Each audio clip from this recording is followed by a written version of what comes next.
नमस्कार मित्रांनो, माझे नाव शर्वी आहे.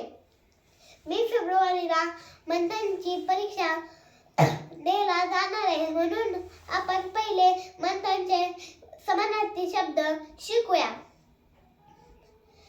जे बालमित्र माझ्यासारखे मंथनला बसलेत ते पण हा व्हिडिओ ऐकावेत.